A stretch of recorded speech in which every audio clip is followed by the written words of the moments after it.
শুভেচ্ছা। আমন্ত্রণ চ্যানেল 24 এর সাপ্তাহিক আয়োজনে ইস্পাহানি মির্জাপুর চা নিবেদিত মুক্ত কণ্ঠের সাথে রয়েছি আমি মোহাম্মদ ইমতিয়াজ। আজকে আমরা আলাপ করব পাক ভারত সম্পর্কে অনাস্থা এই বিষয়টি নিয়ে। এছাড়াও প্রতিবেশী, বন্ধুত্ব না বৈরিতা, এই বিষয়টিও আমাদের আলোচনায় থাকবে। আলোচনার জন্য স্টুডিওতে সম্মানিত অতিথি হিসেবে রয়েছেন সাবেক রাষ্ট্রদূত এম হুমায়ুন কবির এবং রয়েছেন দিল্লিতে নিযুক্ত প্রেস মিনিস্টার ফয়সাল মাহমুদ। আপনাদের দুজনকে অনেক ধন্যবাদ, আপনারা কষ্ট করে আমাদের সময় দিয়েছেন। আমরা আলোচনা একটি গল্পের মাধ্যমে শুরু করতে চাই। করাচির মেয়ে সায়রা এবং দিল্লির যুবক ফারহান 3 বছর আগে ফেসবুকে তাদের পরিচয় হয়েছে এবং পরবর্তীতে তারা বিয়ে করেছেন। তাদের আজলান নামে এক শিশু পুত্র রয়েছে 9 মাস বয়সী। তাদের নতুন জীবনের সবই ছিল স্বপ্নের মতো, কিন্তু গত 22 এপ্রিল পেহেলগামে হামলার পর পাকিস্তানি নাগরিকদের 72 ঘন্টার মধ্যে দেশ ছাড়ার নির্দেশ দেয় ভারত। শিশু আজলানকে কোলে নিয়ে মা সায়রা এবং বাবা ফারহান দিল্লি থেকে আটারি ওয়াঘা সীমান্তে এসে পৌঁছান। ভারতীয় সীমান্তরক্ষী হঠাৎ আজলানের পাসপোর্টের দিকে ইঙ্গিত করে বলেন, এই শিশু মায়ের সাথে পাকিস্তানে যেতে পারবে না, কেননা ওই পাসপোর্ট ভারতীয়। সবকিছুই বোঝার আগেই পরিবারটি ভেঙে গেল। সায়রা চলে যান করাচির পথে, আর ফারহান শিশুপুত্রকে কোলে নিয়ে ফিরতে বাধ্য হন দিল্লিতে। যে ঘটনা দিয়ে শুরু করলাম, এম হুমায়ুন কবির, মা ছেলের ভালোবাসার রাজনীতির নির্মম বলি হতে তাদের আসলে, এবং উত্তেজনা যাই হোক না কেন, আমরা কি সাধারণ নাগরিকদের, মানে এই যে তাদের যে নির্মম বলি হচ্ছে, এটা কি সাধারণ নাগরিকদেরই আসলে দিতে হবে তাদেরকে? ধন্যবাদ আপনাকে। এটা বোধহয় আমরা ফেসবুক বা কোনো অনলাইন সোশ্যাল মিডিয়াতে আমরা দেখেছি এবং আজকে বেশ কিছু গণমাধ্যমে খুবই একটা হৃদয় বিদারক ঘটনা। এবং এই ঘটনা দিয়ে আপনার হয়তো মনে থাকবে কিছুদিন আগে বাজরাঙ্গি ভাইজান নামে একটি মুভিও হয়েছিল। সেটাই, এখন এটা আমাদের দুর্ভাগ্য, কিন্তু এটা বহু হাজার বছর ধরে রাষ্ট্র ব্যবস্থায়, যেহেতু আমার রাষ্ট্রবিজ্ঞানের ছাত্র সেই হিসাবে বলতে পারি আপনাকে, হাজার হাজার বছর ধরে এটাই বিতর্ক, কে প্রধান, ব্যক্তি না রাষ্ট্র। এই বিতর্ক হাজার বছর ধরে চলছে। এই যে আপনি বললেন এখানে এরা মানুষ, কিন্তু রাষ্ট্রের আইন তাদেরকে দূরে সরিয়ে দিল, কিন্তু এবং সেটাই বাস্তবতা। মানে এই উপমহাদেশের জন্য এটা নূতন অভিজ্ঞতা, আমাদের কাছে সাম্প্রতিক অভিজ্ঞতা মনে হয়। 47-এর দেশভাগের সময়তে কিন্তু হাজার হাজার লক্ষ লক্ষ মানুষ কিন্তু এদিক ওদিক করে বিচ্ছিন্ন হয়েছে, পরিবার ভেঙেছে, মানুষ মারা গেছে। সো এটা আমাদের জন্য খুব একটা দুঃখজনক, আমি বলবো যে বাস্তবতা। এবং এই আমাদের এই রাষ্ট্রীয় কাঠামোর জটিলতার কারণে কিন্তু এইরকম ঘটনা ঘটে। এবং আমি আশা করি, আমি আশাবাদী যে কখনো হয়তো এই অবস্থা থেকে বেরোতে পারবো আমরা, যেটা ইউরোপ করেছে। আপনি সারা ইউরোপ ঘুরে বেড়াতে পারবেন, আপনি সেখানে আপনার বাধাহীনভাবে ঘোরা যায়। ইউরোপ কিন্তু আবার যুদ্ধ করেছে, 30 বছর যুদ্ধ করেছে, 100 বছর যুদ্ধ করেছে, প্রথম বিশ্বযুদ্ধ করেছে, দ্বিতীয় বিশ্বযুদ্ধ করেছে, কিন্তু তারা এখন উপলব্ধিতে এসছে যে এটা করে, যুদ্ধ করে আসলে এটা একটা জীবন হতে পারে না। এবং সেই জন্যই তারা এখন সহযোগিতার জায়গায় গেছে। দক্ষিণ এশিয়াতেও কিন্তু আমরা এই সহযোগিতার প্রচেষ্টাটা করেছিলাম, এবং বাংলাদেশই সে উদ্যোগটা নিয়েছিল কিন্তু 80 সালে। পরবর্তীতে 85 সালে সার্ক যেটা প্রতিষ্ঠিত হয়েছিল, উদ্দেশ্য কিন্তু এটাই ছিল যে আমরা বৈরিতা থেকে বের হয়ে সহযোগিতার মধ্য দিয়ে দক্ষিণ এশীয় একটা আইডেন্টিটি বা পরিচয় তৈরি করতে পারি কিনা। কিন্তু দুর্ভাগ্যজনক হলেও সত্যি কথা যে এত বছর পরে এসেও কিন্তু, বিশেষ করে 2016 সালের পর থেকে কিন্তু আর সার্কেরও মৃতপ্রায় অবস্থা, পাকিস্তান এবং ভারতের মধ্যে উত্তেজনা। আমরা ভারতের সাথে একটা সম্পর্ক ছিল, কিন্তু গত জুলাই আগস্টের পর এখানেও টানাপোড়েন। নেপালের সাথে ভারতের টানাপোড়েন হয়েছে, শ্রীলঙ্কার সাথে টানাপোড়েন ছিল, এখন একটু মোটামুটি স্বাভাবিক পর্যায়ে যাচ্ছে। সাম্প্রতিককালে মালদ্বীপের সাথেও ভারতের টানাপোড়েন হয়েছিল, এখন আবার স্বাভাবিক জায়গায় এসছে। তো দক্ষিণ এশিয়ার ইতিহাসটা কিন্তু মানুষদের দুঃখের ইতিহাস, যেমন আপনি যেটা বললেন, তার পাশাপাশি কিন্তু এই রাষ্ট্রের দ্বন্দ্বের কারণেও, সেটা মানুষ বলেন, সংগঠন বলেন, জীবন জীবিকা বলেন, এগুলো কিন্তু ক্ষতিগ্রস্ত হচ্ছে। এটা একটা নিষ্ঠুর বাস্তবতা। এখন কোনো না কোনো প্রজন্ম, আমার ধারণা, এই এই নেতিবাচক জায়গা থেকে বের হয়ে আসবে এবং বের হতেও হবে। যেমন একটা এক্সাম্পল দিয়ে আমি শেষ করি। একটা সময় ছিল যখন আপনি পৃথিবীতে একটা প্রাতিষ্ঠানিক কাঠামো ছিল যেটা দিয়ে আপনি ব্যবসা বাণিজ্য করতে পারতেন অথবা একটা নিশ্চিত জীবনযাত্রা দিকে যেতে পারতেন। প্রেসিডেন্ট ট্রাম্প সাহেব গত কয়েক সপ্তাহ ধরে যে ব্যবস্থাটার দিকে যাচ্ছেন উনি, এখন কিন্তু আর পৃথিবীতে কোনো প্রতিষ্ঠিত কাঠামো নেই কিন্তু, এবং না থাকার ফলে বিভিন্ন অঞ্চল, সেটা ল্যাটিন আমেরিকা বলেন, ইউরোপ তো আছে, আসিয়ান বলেন, সকলেই এখন চেষ্টা করছে যে আমার নিজের মধ্যে কীভাবে আমি শক্তি অর্জন করতে পারি। কারণ বাইরের পৃথিবীতে ঝড় উঠছে এখন, আপনার WTO কাজ করছে না, জাতিসংঘের এখন কী অবস্থা তার ঠিক নাই, নর্মস অ্যান্ড ভ্যালুজ যেটা দিয়ে এতদিন আমরা সারা পৃথিবীতে আন্তর্জাতিক সম্পর্কটা পরিচালনা করতাম, সেগুলি সবই এখন ছুঁড়ে ফেলে দিয়ে গায়ের জোর দেখানো হচ্ছে। তো কাজে এই অবস্থায় একটা বাইরের পৃথিবীতে যখন ঝড়, তখন কিন্তু আমরা নিজেদের দিকে দেখবার একটা প্রয়োজন আছে। অন্যান্য রিজিয়ন বা অঞ্চল সেদিকে দেখছে, দক্ষিণ এশিয়া কিন্তু এখন আমরা দেখছি না।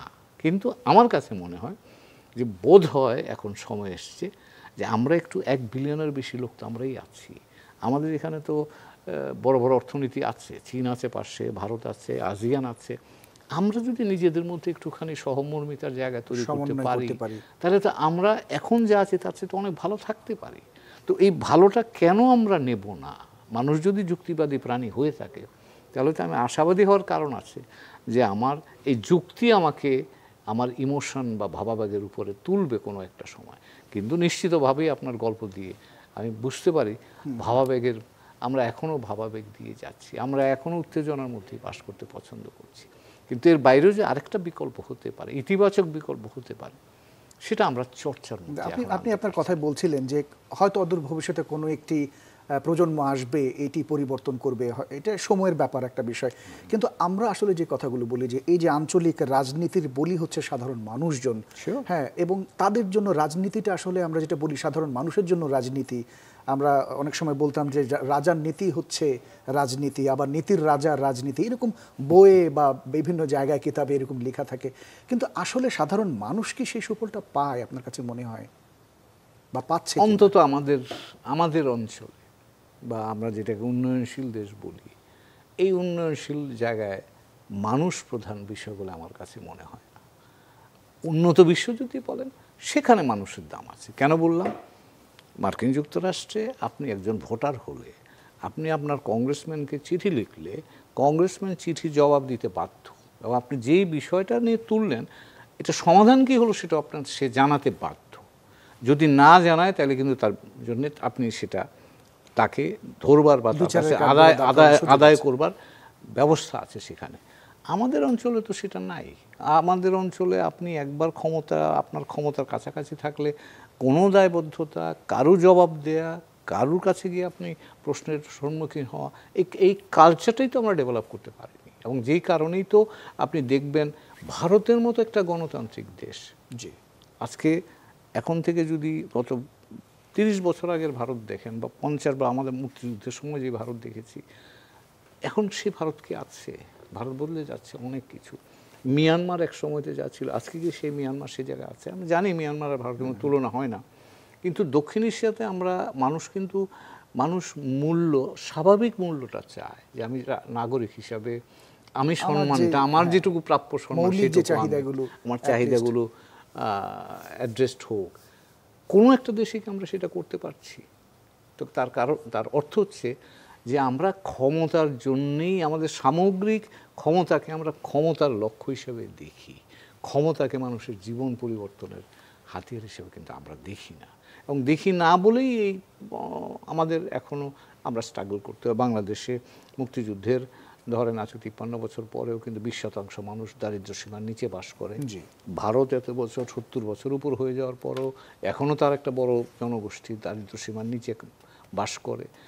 এবং তরুণ প্রজন্ম, প্রতি বছর আমাদের এখানে 20 লাখ তরুণ আসছে। কজনের জন্য আমরা কর্মসংস্থান করতে পারছি? গত আন্দোলন, জুলাই আন্দোলন যদি যান, এর ভেতরের গল্পটা কিন্তু জীবন জীবিকা, কোটা বিরোধী আন্দোলন। মানে আপনার মানেটা কি? মানেটা হচ্ছে যে আমি কি নিয়ে সামনে যাব, আমার কর্মসংস্থানের জায়গাটা কোথায়, সেটা নিয়েই তো আন্দোলন শুরু। আজকে বাংলাদেশে কি সেই প্রশ্নের জবাব আমরা মানে যদি বলি যে মানে যে সন্তোষজনকভাবে যেটা পাওয়া দরকার সেটাকে আমরা পাচ্ছি, অথবা ভারতে যদি আপনি যান এত হইচই হচ্ছে, এত উন্নয়নের গল্প, আপনি $4.4 ট্রিলিয়ন অর্থনীতি, কর্মসংস্থানটা যদি আপনি লক্ষ্য করেন দেখবেন সেখানে কিন্তু অগ্রগতি নাই, সেখানে কিন্তু অবস্থার উন্নয়ন সেভাবে ঘটেনি।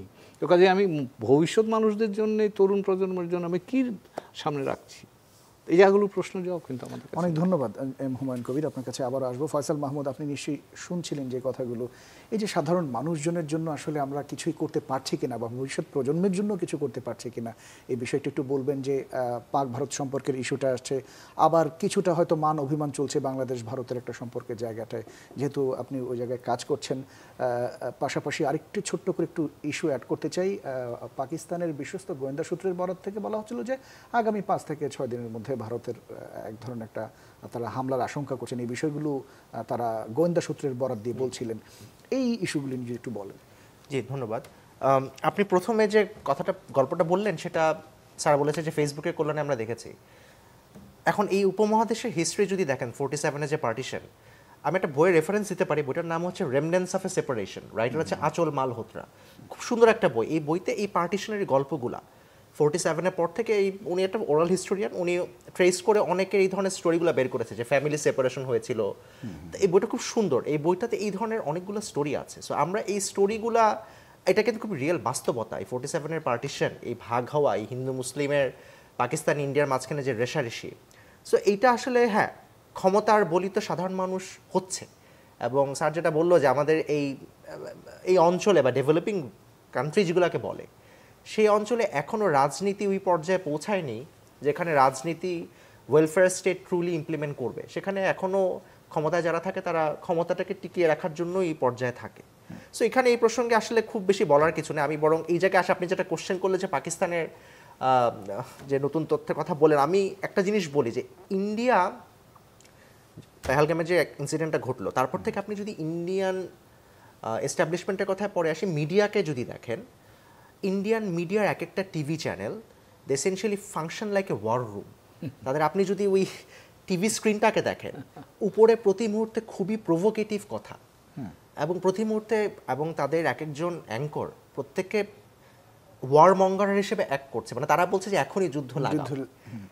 তাদের আমি এবং অ্যাক্রস দ্য বোর্ড আমি এমন কোনো টিভি চ্যানেল পাই নাই যারা এরকম করছেন। আমি তাদের টিভি চ্যানেলগুলো, তাদের স্ক্রিনটাও খুব না কালার কম্বিনেশন এরকম যা আপনার মনে হয় যে একটা যুদ্ধাঙ্গী মনোভাবের কালার। সো কিন্তু আমি এখানে একটা তাদের প্রিন্ট মিডিয়া, তাদের কিছুটা আমার কাছে মনে হয় যে তারা কিছুটা জেনুইনলি চিন্তা করে লিখে, তাদের কিছুটা বলবো যে ওই যে সেমব্লেন্স অফ একটা সেন্স আছে। সেজন্য আমি একটু প্রিন্ট মিডিয়া ফলো করি যে কি বলতে চাই, ইন্ডিয়া কি এখন আসলে কোন দিকে যাচ্ছে। আর ইন্ডিয়ার প্রিন্ট মিডিয়ার মধ্যে একটা পার্টিকুলার মিডিয়ার কথা বলতে পারি, তার নাম হচ্ছে দ্য পায়োনিয়ার। দ্য পায়োনিয়ার এটা হচ্ছে অনেকটা ধরুন RSS এর লাইন ফলো করে, বিজেপির মাইন্ডের পত্রিকা। সো তাদের পত্রিকায় যে নিউজটা আসে সেটা বিজেপির মাইন্ডসেটকে প্রকাশ হবে। আজকের পায়োনিয়ার দেখলাম, আজকের পায়োনিয়ারে পাকিস্তান ইন্ডিয়ার ওয়ার রিলেটেড জিনিসটা ফ্রন্টে লিড না।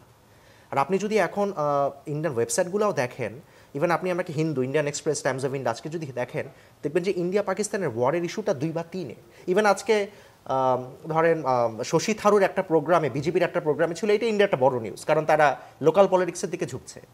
একই সাথে আপনি যদি পাকিস্তানের টিভি দেখেন, পাকিস্তানের টিভি কিন্তু দেখলে মনে হবে কিছু না, দুনিয়াতে কিছু all quad on the Pakistan front, এরকম কিছু ঘটছে না। তাদের ইভেন আমি একটা ইন্টারভিউ কথা বলতে পারি যে করণ থাপার, নজম শেঠি, দুজনই খুব বিখ্যাত জার্নালিস্ট, তাদের একটা ইন্টারভিউ ছিল।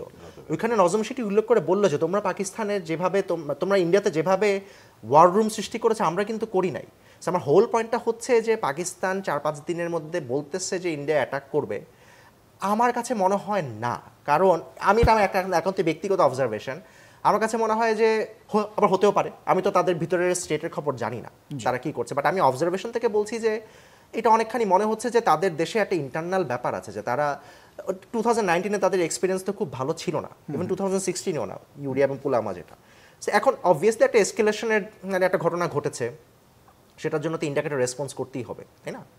সো এখন ইন্ডিয়া কী রেসপন্স করবে সেটা দেখার বিষয়। বাট আমার কাছে ওদের মিডিয়াগুলার ভঙ্গি দেখে মনে হচ্ছে ওদের এস্টাবলিশমেন্ট তো মানে ওদের এস্টাবলিশমেন্ট ডিরেক্টলিভাবে বলবে না, তাই না? ওদের Narendra Modi Indian prime minister, তারা আর্মিকে একটা বলেছে যে আর্মি যা ইচ্ছা করতে পারে, এরকম আমি কথাটা খুব ইনফর্মালি বললাম, মানে তাদের সৎকাতে এভাবে বলেছে, কিন্তু ওটা কি করবে সেটা তো আসলে একটা আভাস পাওয়া যায়। আমার মনে হচ্ছে না এরকম খুব বেশি বড় ধরনের, কিন্তু পুলওয়ামার যে ঘটনাটা সেটা কিন্তু 12 দিনের মাথায় কিন্তু পাল্টা একটা জবাব দেওয়া হয়েছিল। এগেইন এই ধরনের সিচুয়েশনে আসলে যে কি হবে সেটা প্রেডিক্ট করা মুশকিল, বাট আমার মনে হচ্ছে যে আমি মিডিয়া যেহেতু অবজার্ভ করি, মিডিয়া অবজারভেশন থেকে আমার কাছে মনে হচ্ছে যে ওদের এসকেলেশনের স্কোপ হয়তো খুব হবে, বাট খুব নিকটে হবে কিনা আমার মনে হচ্ছে, আমি এই জায়গায় আমার প্রেডিক্ট করা আমার জন্য খুব মুশকিল। কিন্তু গত 8 দিন যে বর্ডারগুলোতে থমথমে অবস্থা, সেটা দেখে আপনার কাছে সেটা আছে। একটা জিনিস আমি বলি, দেখেন আপনি খেয়াল করেন, আপনি এই পেহেলগামে অ্যাটাকের আগে পাকিস্তানের বালুচিস্তানে কিন্তু একটা ভয়ঙ্কর অ্যাটাক হয়েছিল। একটা জিনিস খেয়াল করেন, ওখানে অ্যাটাকের দায়িত্ব কিন্তু বিএলএ গ্রহণ করেছিল। BLA is being supported by India, it's an open secret. এটা ইভেন ইন্ডিয়ানরা টিভি সিরিজ সিনেমাও বানায় এই জিনিস নিয়ে। আমি নেটফ্লিক্সে এখন একটা সিরিজ আছে, এখানে দেখাচ্ছে এটা হচ্ছে।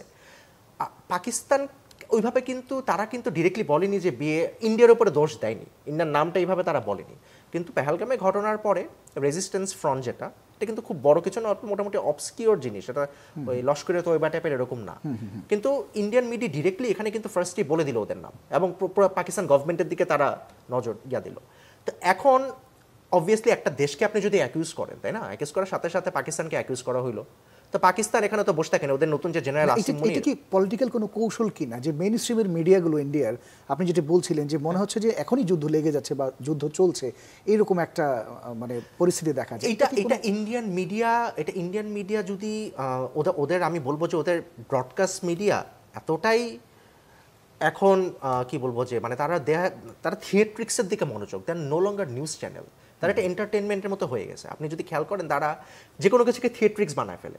সো তাদের নিউজ ভ্যালুর থেকে জিনিসটা হচ্ছে থিয়েটারের মতো, তারা এখানে এখন একটা ইস্যু, এত অনেক বড় একটা ইস্যু, তারা সেটাকে তাদের মতো করে জিনিসটা করছে। সো আমার কাছে তাদের executive branch, Indian executive branch, they are full of competent people, I believe that. আমার কাছে মনে হয়, আমি অল্প সময়ের এক্সপিরিয়েন্স, আমার কাছে মনে হচ্ছে তারা প্রফেশনাল, তারা কম্পিটেন্ট পিপল, তারা তাদের লেভেল হেডেরও বলা যায় কিছু কিছু ক্ষেত্রে তারা ডিসিশন অবভিয়াসলি নিবে। এখন একটা জিনিস কি, যে পলিটিক্যাল প্রেশার বা জনগণ, একটা টিভি মিডিয়ার প্রেশার, সবই কিন্তু একটা বড় জিনিস। আপনি যেটা বললেন যে 12 দিন পরে, এখনো তো দেখা যাবে ওদের ভিতরে কি ঘটছে জানি না, ইন্টারনাল প্রেশার হয়তো বলবে না এটা আমরা না অ্যাটাক করলে আমাদের পলিটিক্যাল ব্লান্ডার হবে, তাই না, কারণ মানুষের কিন্তু জনগণের একটা চাহিদা আছে। বিজেপি গভর্নমেন্ট পপুলিস্ট গভর্নমেন্ট তো বটেই, গত নির্বাচনে তাদের তো পারফরমেন্স আশানুরূপ ভালো ছিল না, এবং ইন্টারনাল কিন্তু আন্দোলন চলছে যতদূর আমরা দেখছি। স্যার যেটা বললো যে আমাদের কিন্তু এই জিনিসটা, যে উনি এত বড় ইকোনমি, গতবার কিন্তু ইলেকশনে ইন্ডিয়া ব্লকের ভালো করার একটাই কারণ ওদের কোয়ালিশনটা জব সৃষ্টি করতে পারে নাই। At the end of the day এই হিন্দুত্ববা কার্ড, যে কোনো কার্ড প্লে করার পরও ইউপি থেকে যখন মানুষের ইন্টারভিউ করেছে, বলছে আমাদের চাকরি নাই, আমরা কি করবো, আমাদের এই কার্ড দিয়ে লাভ কি? সো এই সময় কিন্তু আপনি যদি তাকে একটা বিগার ইস্যু দিয়ে, একটা ওয়ার টাইপের যদি সিচুয়েশন দিতে পারেন, বা অ্যাটলিস্ট তাকে যদি এই আস্ফালন দিতে পারেন যে আমরা যুদ্ধ করছি, তারা একটা পলিটিক্যাল স্কোর কিছু করতেই পারে। বাংলাদেশ ইস্যুতেও তো কিন্তু আমরা একই রকম ভাবে দেখি। বাংলাদেশ ইস্যুতে আমি বলতে পারি আমরা, শুনতে খারাপ লাগে, বাট আমরা একটু হাফ ছেড়ে, কারণ আমাদের দিক থেকে মনোযোগ একটু চলে গেছে ইন্ডিয়া আপাতত। মানে আমাদের ওইখানে যে প্রেশারটা রেগুলার বেসিসে ফেস করতাম, তাদের এত কোয়ারিজ আসতো, এত রকম কোশ্চেন, এটা স্যার খুব ভালো মতো জানে, উনি ফর্মার অ্যাম্বাসেডার। আমাদের ওইখানে আমরা আমাদের উপর থেকে একটু নজর সরে যাওয়াতে কিছুটা হাত ছেড়ে বাঁচছি, কারণ আমাদের উপরে কন্টিনিউয়াস ব্যারেজ অফ অ্যাটাক, যে অযথা অ্যাটাক। আমরা কিন্তু বলি না যে আমরা এসকেলেশন কিছু করছি, আমাদের ডক্টর ইউনুস গিয়ে বলছে কানেক্টিভিটির কথা, সেটাকে ইন্ডিয়ান মিডিয়া আরেকটা ওয়ার রুম বানায় আমরা অ্যাটাক করবো। আমরা আমাদের উপর থেকে অ্যাটাক সরে যাওয়াতে আপাতত খুশি, এটা হচ্ছে আমার ব্যক্তিগত অবজারভেশন। এখনকার কি অবস্থা? এখন ওই যে বললাম, এখন কিন্তু তাদের মনোযোগ নাই, মানে মনোযোগ অন্যদিকে সরে গেছে। বাংলাদেশের বিষয় টুকটাক, যেমন ধর বাংলাদেশের বিষয়ে আগে যে আমি তো রেগুলার মনিটরিং করি এবং একটা রিপোর্টও তৈরি করি, সেখানে দেখা যায় আমার একটা স্ট্যাটিস্টিক্স দিয়ে বলি, যেমন তাদের যদি এভারেজে আমাদের বাংলাদেশে তাদের 12টা পত্রিকা মনিটর করি, তো তাদের যদি ধরেন এভারেজে প্রতিদিন নিউজ থাকতো বাংলাদেশের বিষয়ে 15 থেকে 14টা, এখন থাকে 4টা বা 3টা। এটাই বোঝা যাচ্ছে যে আপাতত মনোযোগ এখানে। যেমন আপনার ধরেন কেউ যদি একটু, যেমন এখানে কয়েকদিন আগে আমাদের একজন জেনারেল একজন বক্তব্য দিয়েছে, এই বক্তব্যটাকে তারা পছন্দ করেনি, তারা তখন এটাকে পিক করে, মানে তাদের যেদিকে যায় আর কি। বাট ইন জেনারেল আপাতত বাংলাদেশের দিক থেকে তাদের দৃষ্টিটা কম, বাংলাদেশের থেকে তাদের হস্টিলিটিটা এখন কমে গেছে, কারণ তারা এখন বিগার এনিমি, তাদের পুরনো এনিমির দিকে হস্টিলিটিটা নিয়ে গেছে। সো এখানে বাংলাদেশের দিকে এবং দুটি দেশে আমরা, বাংলাদেশের ক্ষেত্রে আমরা বেশ কিছু গণমাধ্যমে দেখেছি যে ফেক নিউজ ছড়ানো, হ্যাঁ এই বিষয়গুলো আমরা খেয়াল করেছি, এবং এখনো কিন্তু বেশ কিছু পাকিস্তানি ইস্যুতেও আমরা দেখতে পাচ্ছি, এবং এটি নিয়ে আমাদের যারা কাজ করছেন তারাও। একটা জিনিস আমার কোশ্চেন, ধরেন ফেক নিউজ বাংলাদেশে ধরেন এই ধরনের চাঞ্চল্যকর বা সেন্সেশনালাইজ নিউজের কনজিউমার কারা? Large group of people. আমি একটা কোশ্চেন করি, আপনি বাংলাদেশে এখন যদি যান কয়টা লোক পত্রিকা কিনে পড়ে? আমার মনে হয় না বাসায় কেউ কাগজের পত্রিকা খুব এখন অনেকে স্যার টেলিভিশনের টাইমে দেখে না, ইউটিউবে দেখে। সো আপনার মেইন স্ট্রিম মিডিয়া যারা ইনভেস্টমেন্ট করে রিয়েল নিউজ প্রডিউস করে তাদের কনজিউমারের থেকে আপনার সেন্সেশনালাইজ নিউজের কনজিউমার বেশি। তো এই কারণে এখন গুজব এগুলো সেল হয় বেশি এই জিনিসপত্র। আপনি যদি স্পেশালি ওয়েস্ট বেঙ্গলের মিডিয়াকে আমি এটা আমার একদম দায়িত্ব নিয়ে বলছি, তারা আর এখানে নো লঙ্গার দেয়ার নিউজ মিডিয়া, তারা কমপ্লিটলি এখন এটা হয়ে গেছে যে আমি এটা টার্মও জানি না কি বলবো, এটা থিয়েট্রিক্যাল, মানে তারা এখানে কমপ্লিটলি উল্টা। বাংলাদেশে এই মুহূর্তেই হচ্ছে, বাংলাদেশেও কিছু এরকম ইউটিউব ভিত্তিক চ্যানেল আছে বা এরকম আছে, তারা হচ্ছে এই জিনিসগুলোকে তারা ধরেন আপনি বাংলাদেশের যদি প্রান্তিক পর্যায়ে গিয়ে বা হিন্টারল্যান্ডে কোনো একটা লোক যদি ইউটিউবে দেখে সে কিন্তু বিশ্বাস করে। ইভেন আমার আম্মা উনিও কিন্তু অনেক সময় অনেক নিউজ চ্যানেল যেগুলো তার চোখের সামনে সেগুলোর কথাই বিশ্বাস করে। সো নিউজ মানে ফেক নিউজ বা মিস ইনফরমেশন এই জিনিসটা এটাকে ঠেকানো এইভাবে সম্ভব না, কারণ এটা কনজিউমার লেভেলে এতভাবে পৌঁছেছে যে এটাকে আসলে কিছু করার নেই। অনেক ধন্যবাদ ফয়সাল মাহমুদ, এম হুমায়ুন কবির। আমরা ছোট্ট একটা বিরতি নিয়ে আসতে চাই, বিরতির পর আপনাদের কাছে আবারও আসবো। দর্শক, ছোট্ট একটা বিরতির সময় হলো, আলোচনা চলছে, নিশ্চয়ই আপনারা সাথেই থাকবেন। ফিরছি একটু পর।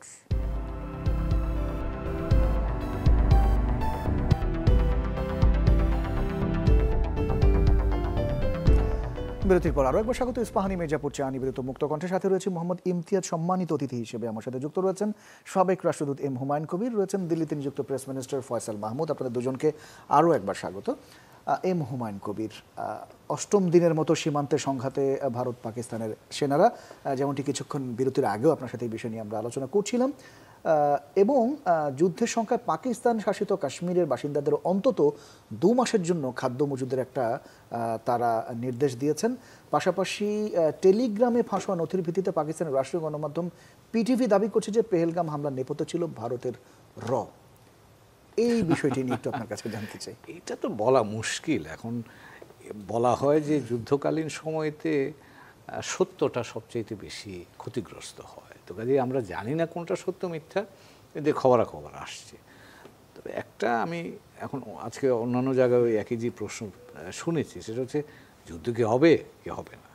কারণ ভারতের আমার ধারণা উত্তেজনার পারদের দিক থেকে ভারত এখন সর্বোচ্চ পর্যায়ে আছে, তারপর হয়তো পাকিস্তান, বাংলাদেশেও কিছু কিছু কথাবার্তা হচ্ছে, তবে আমার দুটো অবজারভেশন। একটা হচ্ছে যে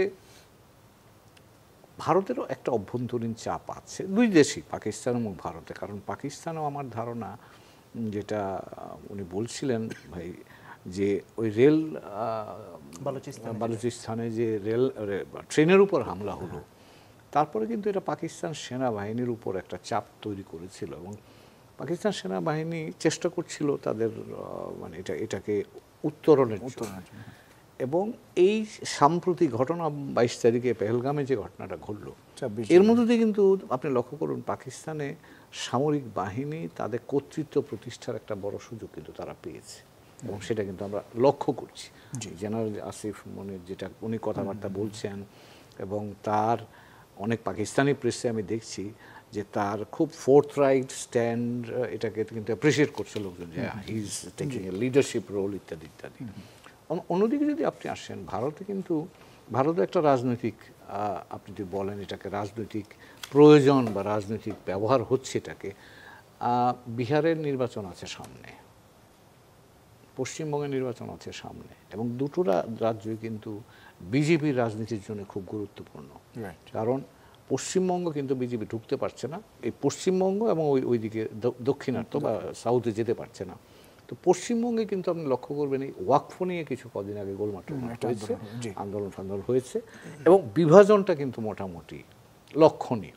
কাজে পশ্চিমবঙ্গ একটা টার্গেট তাদের আগামী বছর 26 সালে হবে, আর তার আগেই হবে বিহার। এই দুটো কিন্তু ক্রিটিক্যাল একটা, মানে আপনি সিট সংখ্যা ধরেন বেশ বড়, 40 আর এদিকে আছে 42, প্রায় 80-82টা সিটের পার্লামেন্ট সিটের ব্যাপার। তো কাজেই বিজেপি এই বিষয়টাকে, এই ধর্ম বা পাকিস্তান ভারত লড়াইটাকে সাম্প্রদায়িকভাবে, সাম্প্রদায়িকতার দিক থেকে এটা ব্যবহারের চেষ্টা করতেই পারে।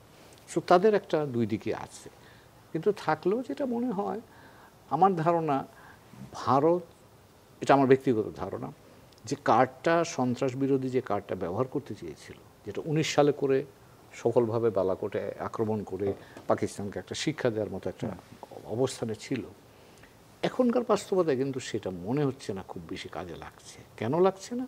তার কারণ হলো 1919 সালের পরে আফগানিস্তানে পরিবর্তন হয়েছে। আফগানিস্তানে তালেবান সরকার এসছে, পাকিস্তানের সাথে তালেবানদের সংঘাত হচ্ছে, এবং পাকিস্তান গত কিছুদিন ধরে আমরা লক্ষ্য করছি পাকিস্তান নিজেরাও বলছে যে আমরা আফগান সন্ত্রাসের শিকারে পরিণত হয়েছি। তো কাজেই সন্ত্রাস বিরোধী কার্ডটা দিয়ে পাকিস্তানকে আপনি পিন ডাউন করার যে স্ট্র্যাটেজিটা এবার নেওয়া হয়েছিল, আমার ধারণা আন্তর্জাতিক মহলে সেটা খুব একটা হালে পানে পায়নি, এবং পায়নি বলে তার একটা লক্ষণীয় হচ্ছে কোনো দেশই কিন্তু সরাসরি ভারতের পক্ষে আসেনি এখনো পর্যন্ত যে তুমি যে ইনিশিয়েটিভটা নিচ্ছ পাকিস্তানের সহায়তা করার জন্য, এটা সঠিক, আমরা তোমার সাথে আছি। এমনকি মার্কিন ভাইস প্রেসিডেন্ট জেডি ভ্যান্স এই 22 এপ্রিল কিন্তু দিল্লিতে থাকা, শ্বশুরবাড়িতে এসেছিলেন বেড়াতে, তিনি ভারতে থাকার পরেও গতকাল যে স্টেটমেন্ট তিনি করেছেন, তিনি কিন্তু দুই পক্ষকে বলছেন যে লড়াই আন্তর্জাতিক আঞ্চলিক সংঘাত আমরা চাই না। আর আগের দিন রবিও পররাষ্ট্রমন্ত্রী তিনি তো মাঝখানে আবার একটি কথা বলেছেন, যদি পাকিস্তান সামান্যভাবেও যদি সাথে জড়িত থাকে তাহলে তাদের উচিত ভারতকে সহযোগিতা করা। হাসিও তার অর্থ হচ্ছে যে আপনি কনসিলিয়েশনের লাইনটা দিচ্ছেন, মানে ওদেরকে এনকারেজ করছেন যে তোমরা কোঅপারেট। পাকিস্তান তো বলছে এটা ইনভেস্টিগেশন হোক, এবং সেখানে যদি তারা, আমার ধারণা পাকিস্তান খুশি হবে যদি তারা ইনভেস্টিগেশনে যদি কিছু না করে থাকে তাহলে এটাকে ইনভেস্টিগেট করার জন্য। তো এই মার্কিন যুক্তরাষ্ট্র এখন একটা হচ্ছে যে এই অভ্যন্তরীণ যে ডাইনামিকটা, মানে পাকিস্তান এবং ভারতের মধ্যে, এটার একটু গুণগত পরিবর্তন হয়েছে আফগানিস্তানের ঘটনা প্রবাহের পরে। এখন পুরনো কার্ডটা কিন্তু এখন খুব ভালো যাচ্ছে বলে মনে হচ্ছে। এটা দ্বিপাক্ষিক। আন্তর্জাতিকভাবে যদি যান, দুইটা চলমান যুদ্ধ, তিনটা বেসিক্যালি। আপনি গাজায় যুদ্ধ চলছে, ইউক্রেনে যুদ্ধ চলছে, সুদানে যুদ্ধ চলছে। প্রেসিডেন্ট ট্রাম্পের জন্য তো অনেকগুলো যুদ্ধ ম্যানেজ করার বিষয়, তিনি আরেকটা এরকম যুদ্ধ কী জন্য নেবেন? তো কাজেই আমেরিকার পক্ষে, আমেরিকার দিক থেকে তারা এখন ভারতকে বলছে ভাই তুমি এখন যাই করো, যুদ্ধ লাগিও না। পাকিস্তানকে বলছে। আমেরিকা যদি এখন চাপটা দেয়, এবং জেডি ভ্যান্স তিনি বেরিয়ে গিয়ে এখান থেকে শ্বশুরবাড়ি থেকে ঘুরে গিয়ে তিনি যে মন্তব্যটা করেছেন, এটা সিগনিফিকেন্ট আমার কাছে মনে হয়। তার অর্থ হচ্ছে যে আন্তর্জাতিকভাবে এখন এই বিষয়টাতে কেউ সায় দিচ্ছে বলে আমার কাছে মনে হচ্ছে না। যদি তা না হয় তাহলে আপনি এরকম একটা যুদ্ধে যাবেন, সর্বাত্মক যুদ্ধে, এটা আমার কাছে মনে হচ্ছে না। এবং আরও দুই একটা ভালো খবর দিই, সেটা হচ্ছে দুই দেশের ডিজিএমও, মিলিটারি অপারেশনস, দুই দিকে ডাইরেক্টর জেনারেল মিলিটারি অপারেশন, গতকাল তারা এটা নিয়ে কথা বলেছেন। এবং এইটাই একমাত্র হটলাইন যেটা চালু আছে এখনো পর্যন্ত, কিন্তু সেটা ব্যবহার করা হয়নি। এটা ব্যবহার করার কথা অর্থ হচ্ছে যে সামরিক বাহিনীরা পরস্পরের মধ্যে আলোচনা করছে। মনে রাখবেন যুদ্ধের ক্ষেত্রে কিন্তু মিলিটারিরা যুদ্ধ কম চায়, রাজনীতিবিদরা যুদ্ধ বেশি চায়। এটা একটা জেনারেল স্ট্যান্ডার্ড। আপনি যদি ভিয়েতনাম ওয়ার বলেন, বিভিন্ন দেশের ওয়ার বলেন, তার এটা কিন্তু সেটা। মিলিটারিরা জানে কনসিকোয়েন্সটা কী হবে, মরবে তো তারা। তো কাজে সেই জন্যই তারা চিন্তা করে যুদ্ধে যায়। রাজনীতিবিদরা তো সেই দায়িত্ব তাদের নাই, তারা অর্ডার দিয়ে দিলে সামরিক বাহিনী সেটা প্রতিপালন করতে হয়। তো সামরিক বাহিনীর মধ্যে আলাপ আলোচনা চলছে, এবং এই যে আমার ধারণা, এই যে সীমান্তে যে প্রতি রাতে যে লড়াইটা দেখছেন আপনি, এটা এই জায়গাতে খানিকটা আরও কিছুদিন চলবে, তারপর আস্তে আস্তে সম্ভবত, এটা আমার ব্যক্তিগত ধারণা, ডাই ডাউন করবে। এবং আজকে এবং কালকে মোদি, ভারতের প্রধানমন্ত্রী, দিল্লি ছেড়ে তিনি বিভিন্ন জায়গায় ঘুরছেন এখন। এটা ইন্ডিকেশন, ভারতের স্কলাররাই বলছে, ইটস এন ইন্ডিকেশন যে যুদ্ধের দামামাটা হয়তো একটু ভাটির দিকে যাচ্ছে এখন। কারণ প্রধানমন্ত্রী ক্যাপিটাল ছেড়ে যাবেন না যদি এরকম গুরুত্বপূর্ণ সিদ্ধান্তের বিষয় থাকে। তো এগুলো ইন্ডিকেশনস পাওয়া যাচ্ছে, এবং আমরা চাই যে যুদ্ধটা না হোক। তার কারণ হলো এবারে যুদ্ধটা হলে ইন্ডিয়া পাকিস্তান দুই পক্ষই এখন ডেটারেন্সের কোন জায়গাটা ডেটারেন্ট হবে, মানে তাদেরকে কে কাকে কোন জায়গায় দাঁড় করাবে, এই প্রতিদ্বন্দ্বিতা আছে। এবং সেটা করতে গিয়ে যদি এখন পারমাণবিক অস্ত্র যদি ব্যবহার হয়, আপনি চিন্তা করতে পারেন কি ভয়ঙ্কর পরিণতির কথা আমরা ভাবছি। আমরা মনে করছি আমরা অনেক দূরে আছি, মোটেও না। একটা পারমাণবিক বিস্ফোরণ হলে লক্ষ লক্ষ মানুষ, কোটি কোটি মানুষ এদিক ওদিক ছোটাছুটি করবে। তো কাজে এটা না হোক, শান্তিপূর্ণভাবে সমাধান হোক, এটা আমরা চাই। এবং আরেকটু যেটা আর বললাম, বাইরের পৃথিবীতে যে অর্থনীতি ঝড় উঠছে, সেই বাস্তবতায় আমাদের সবাই, পাকিস্তান, ভারত, আমরা সকলেই নতুন উপলব্ধিতে যদি আসি যে আমরা এবার নিজের দিকে একটু তাকানো দরকার। আমরা নিজেদের সম্পদকে যদি মোবিলাইজ করতে পারি, আমরাই তো ব্যবসা বাণিজ্য নিজেদের মধ্যে করে আরেকটু ভালো থাকতে পারি। তো সেই জায়গাটা তো এখন প্রয়োজন হিসেবে দেখা দিয়েছে। আগে সেটা হয়তো আমার সুযোগ ছিল, এখন তো এর বাইরে সুযোগ থাকছে না। সাধারণ মানুষের মধ্যে তো একটা ভীতিও কাজ করছে যে এই কিছুদিন আগে 740 কোটি মার্কিন ডলার ব্যয়ে ফ্রান্সের কাছ থেকে 26টি রাফাল মেরিন যুদ্ধ বিমান কিনেছে ভারত। এই ঘটনার পর থেকে সাধারণ মানুষ বা পাকিস্তান তারা এগুলো নিয়েও কথা বলছেন। সেটা আছে, ধরেন ভারত পাকিস্তান হচ্ছে পৃথিবীতে যত অস্ত্র কেনা হয় তার মধ্যে 1 নাম্বার দেশ হচ্ছে এখন ভারত, পাকিস্তান তার পাশাপাশি আছে। তো কাজেই এটা আমি জানি না, এটাও একটা মানে আপনি শক্তির মহড়ার বা শক্তির একটা আধার বা একটা ইন্ডিকেটর হিসেবে ব্যবহার করতে চান, কিন্তু সেটা আমার ধারণা যে যুদ্ধে যাওয়ার কনসিকোয়েন্সটা যে কি হয়, এখন ধরেন এই যে ইউক্রেন রাশিয়া ওয়ার, এর মধ্য দিয়ে কিন্তু পুরো ইউরোপের চিন্তা ভাবনা বদলে গেছে। গাজার ফলে সারা পৃথিবীতে মধ্যপ্রাচ্যে এটার মানে যুদ্ধের সম্পর্কে ভিন্ন ধারণা তৈরি হয়েছে। তো কাজেই এখন পাকিস্তান ইন্ডিয়া টেনশন থাকবে, কারণ ওদের রাজনীতিটাই তো টেনশন, কারণ পাকিস্তানের identity is based on anti India. আর এখন ভারতের রাজনীতি যেটা, সেটা হচ্ছে পাকিস্তান বিরোধী, কারণ এটা তো ধর্মভিত্তিক। তো কাজেই তারা এখন দুই পক্ষই ধর্মভিত্তিক রাজনীতির মধ্যে আছে। তো কাজেই সেখানে উত্তেজনা থাকবে, এটা অন্তত খারাপ হলেও ধরে নিতে হবে আমাদেরকে, এবং সেটার ফল হিসাবে আপনি মাঝে মধ্যে এইরকম। আপনার কাছে আবারও আসবে মোহাম্মদ কবির, অনেক ধন্যবাদ। ফয়সাল মাহমুদ, এই মুহূর্তে ক্রমবর্ধমান যে উত্তেজনা বলি বা এই পরিস্থিতিকে শান্ত করার জন্য ওয়াশিংটনের কিছু পদক্ষেপের কথা আমরা বলছিলাম, কি কি ধরনের পদক্ষেপ নিতে পারে বলে আপনার কাছে? এখানে একটা জিনিস স্যার যেটা বললো, যুদ্ধ আলটিমেটলি তো আর্মি করবে। আপনার একটা জিনিস খেয়াল আছে কিনা জানেন না, কয়দিন আগে ফেসবুকে আমাদের বাংলাদেশের প্রচুর মানুষ দেখেছে বোধহয়, একটা মিটিং থেকে ইন্ডিয়ান আর্মি হাই অফিসিয়ালরা তারা চলে যাচ্ছে, সাংবাদিকরা প্রভোগ করছে কিন্তু ওনারা জবাব না দিয়ে চলে যাচ্ছে, যে অ্যাজ ইফ আমরা যুদ্ধ করতে চাচ্ছি না। সো হ্যাঁ, ওদের এক ধরনের রেসপন্সিবিলিটি, কারণ ওদের তো আলাদা হিসাব, কারণ ওদের সোলজাররাই মারা যায়। পলিটিশিয়ানরা পলিটিক্যাল পয়েন্ট স্কোর করার জন্য করতে পারে, বাট রেসপন্সিবিলিটি তো তাদের উপরে, তাই না? সো এখন ইন্ডিয়া, আমার মনে হচ্ছে যে এক্স্যাক্টলি অবভিয়াসলি জেডি ভ্যান্স একটা বড় এখানে, কারণ উনি ওই সময় ছিল, তাই না? উনি দেশে এক্স্যাক্টলি স্যার যেটা বললো যে ইউএস বা ওয়াশিংটন যে লাইনে কথা বলছে, সেই লাইনের কথা যদি ইন্টারপ্রেট করতে চাই, এক্স্যাক্টলি স্যার যেটা বললো এইটা, যে তারা এখানে এই ধরনের এসকেলেশন এখানে এই মুহূর্তে চাচ্ছে না, বা তাদের তো একটা স্টেক, যেহেতু ওয়ার্ল্ডের এখনও তো লোন সুপার মানে মাল্টিল্যাটারাল ওয়ার্ল্ড তো হয়নি, তার লোন সুপার পাওয়ার বলাই যায়, তাদের একটা বড় এখানে, তারা এখানে চাচ্ছে না। আবার এখানে আপনি এখানে যেটা প্রসঙ্গক্রমে যেটা বললেন যে ইন্ডিয়ান নতুন যে বিমান অর্ডার দিয়েছে ফ্রান্সের কাছ থেকে, এটা আসলে তো আসবে গ্র্যাজুয়ালি।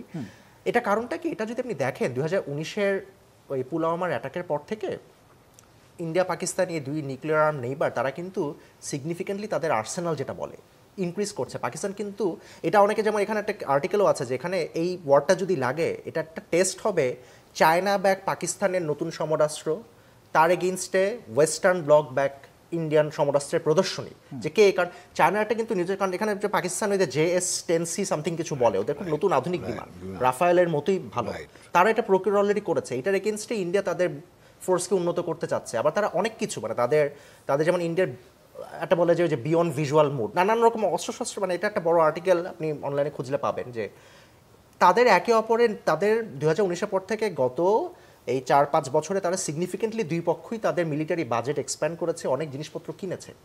তো সেই ক্ষেত্রে এটা কি ডেটারেন্ট কিনা না, সেটা এখন অ্যাগ্রেসর হিসেবে গিয়ে যুদ্ধ লাগাবে, কারণ যুদ্ধ তো এখানে কিন্তু স্যার 3টা চলমান যুদ্ধের কথা বললো, কিন্তু এখানে কোনোটাই কিন্তু 2টা নিউক্লিয়ার আর্ম নেইবারের মধ্যে না।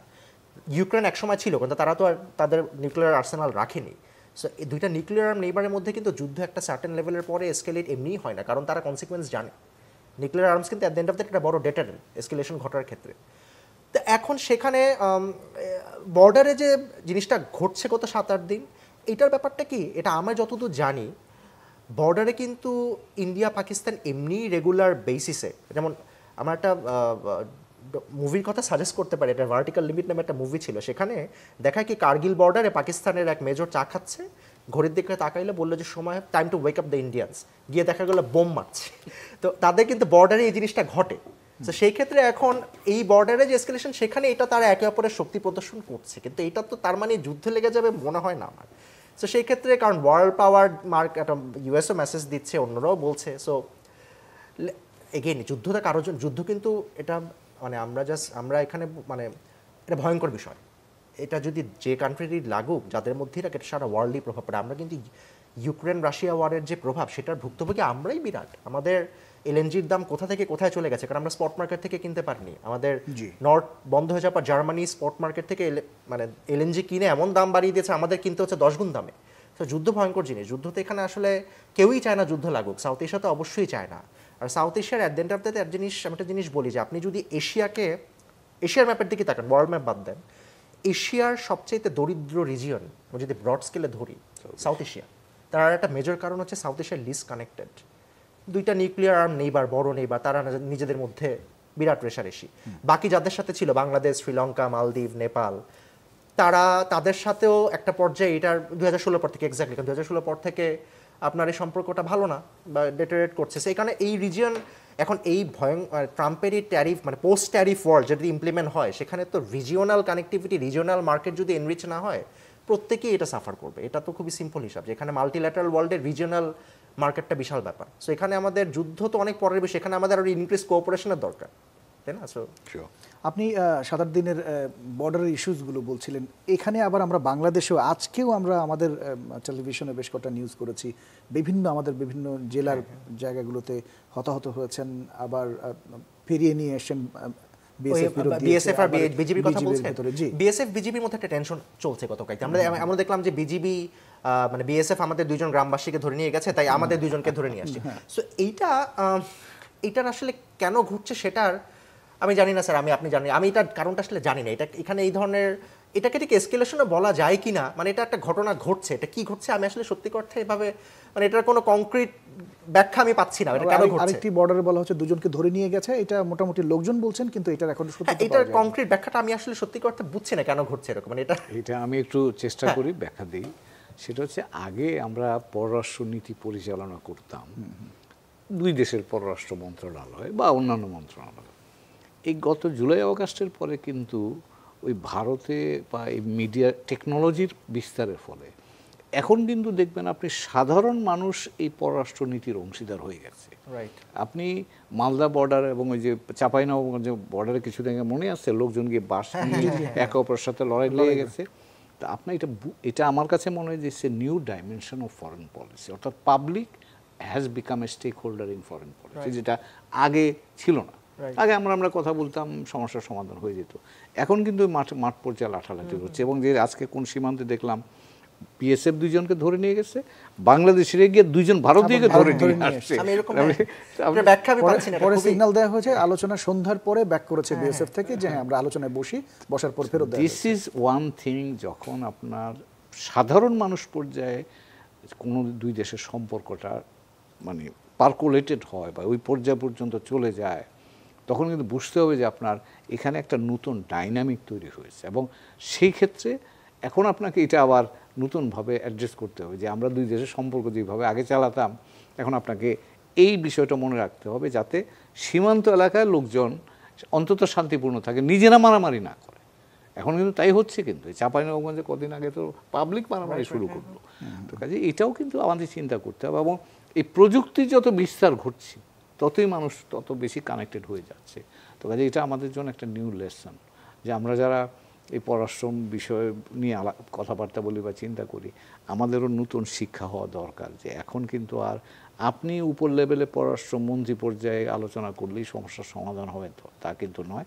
আপনাকে গ্রাসরুট লেভেলে কীভাবে অ্যাড্রেস করা যায় তাদের কনসার্ন, অথবা তাদেরকে অনবোর্ড করা যায় যে এটা শান্তিপূর্ণ পরিবেশ বজায় রাখতে হবে, এখানেও আমার কাজ করার প্রয়োজন বলে এখন আমি ব্যক্তিগতভাবে মনে করি। জি জি, আপনি বলছিলেন আরেকটু বিষয় একটু অ্যাড করবেন। এম হুমায়ুন কবির বলছিলেন যে 3 দেশের মধ্যে যে যুদ্ধের কথা বলছিলেন, সেই রিস্কটা ডোনাল্ড ট্রাম্প এই মুহূর্তে আসলে চাচ্ছে না যে ভারত পাকিস্তানের ভেতরে হোক। চীনের ভূমিকাটা এই মুহূর্তে কেমন হবে বলে আপনার কাছে মনে হয়?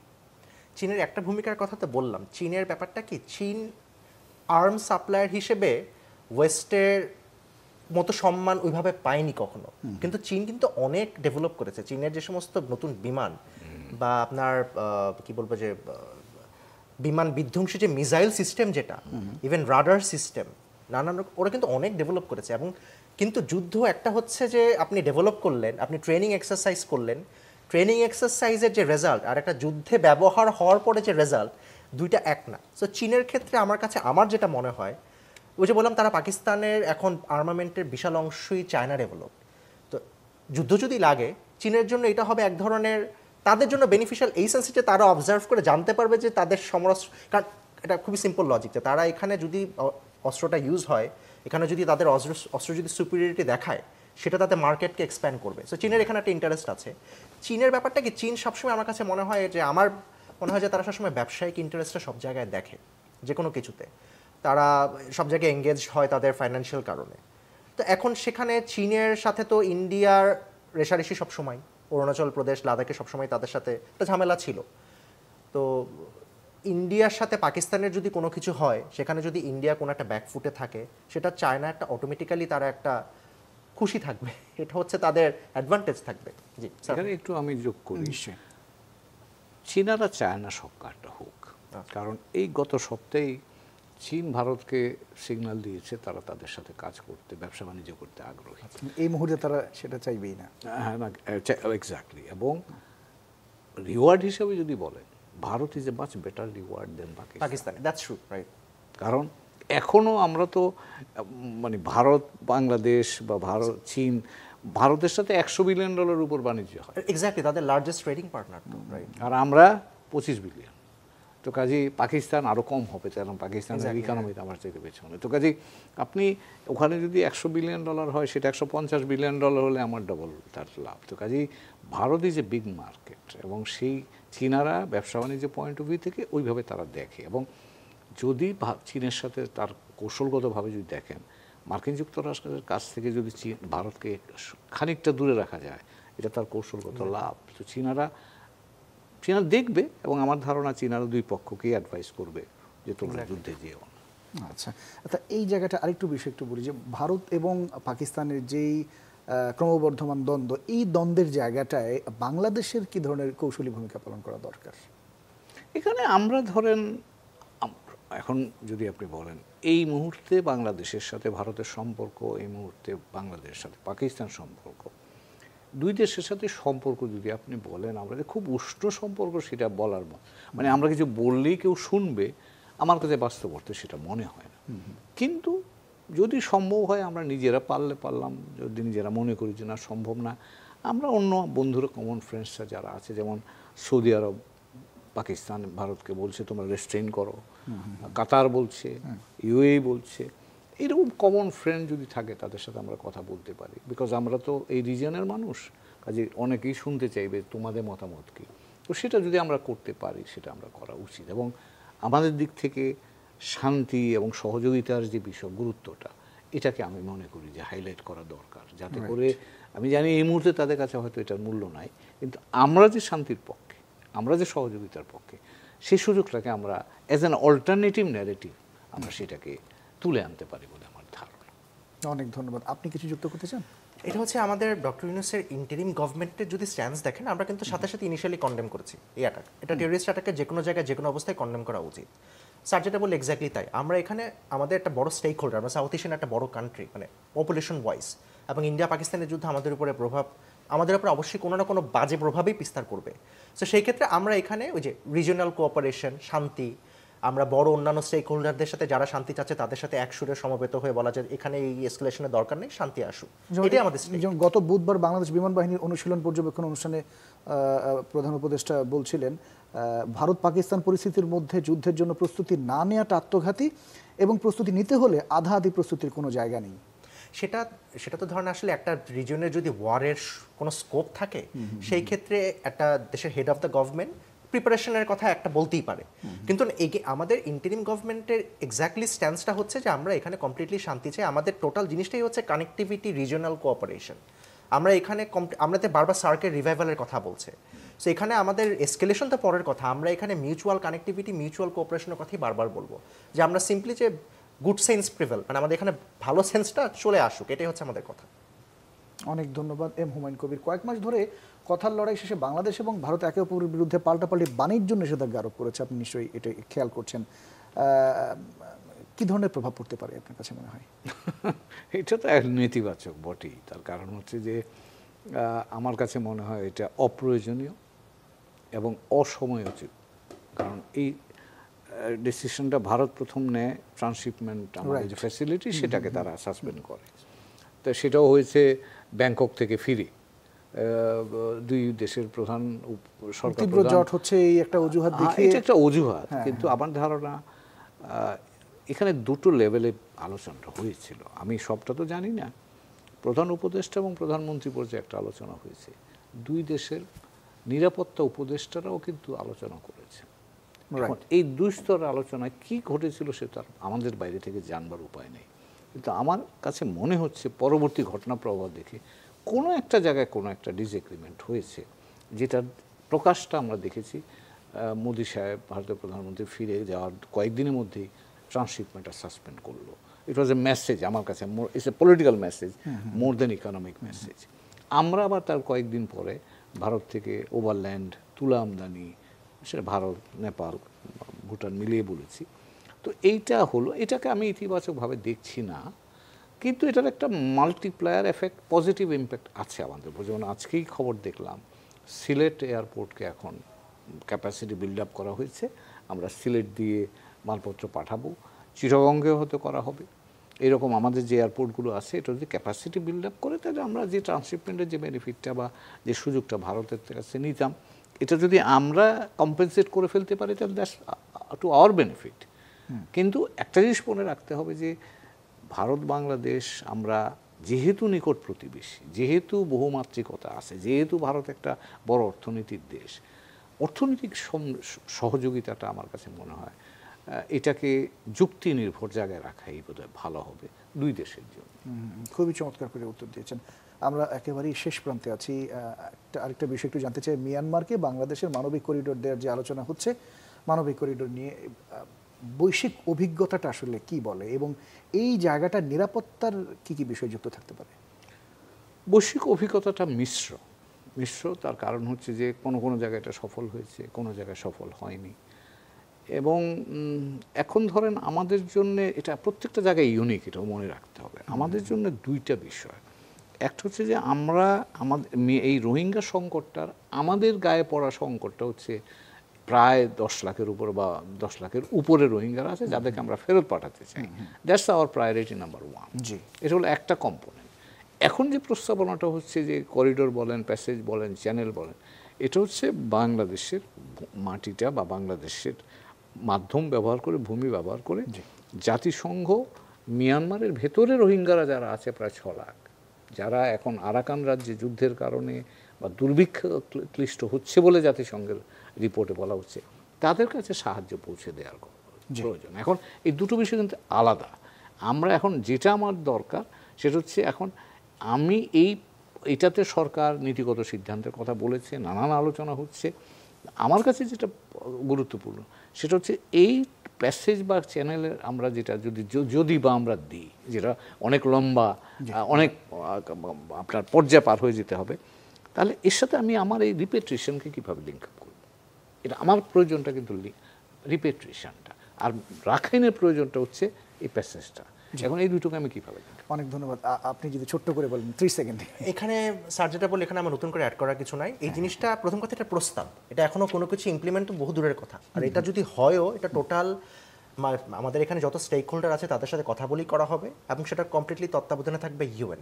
এটা কিন্তু আবারও বলি, এটা মিয়ানমারে অবস্থানরত যে 6 লাখ রোহিঙ্গা আছে, তারা একটা দুর্ভিক্ষের সম্মুখীন, হিউম্যানিটারিয়ান গ্রাউন্ড। তাদেরকে কি আমরা বাংলাদেশে নিয়ে আসবো? নো, আমাদের অলরেডি 10 লাখের উপরে আছে।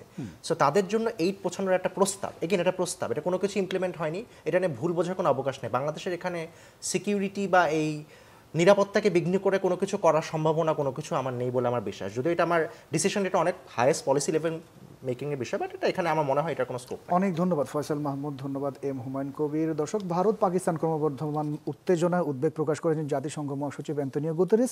সেই সাথে সংঘাত ঠেকাতে মধ্যস্থতার প্রস্তাবও তিনি দিয়েছেন, এবং তিনি বলেছেন যে যুদ্ধ এখনও শুরু হয়নি, যুদ্ধটা গুজবে শেষ হলেই ভালো হয়, এবং আমরাও সেই প্রত্যাশাই করছি। দর্শক, আগামী সপ্তাহে নতুন কোনো বিষয় নিয়ে, নতুন অতিথি নিয়ে আবারও হাজির হব। সেই পর্যন্ত সবাই ভীষণ ভালো থাকবেন।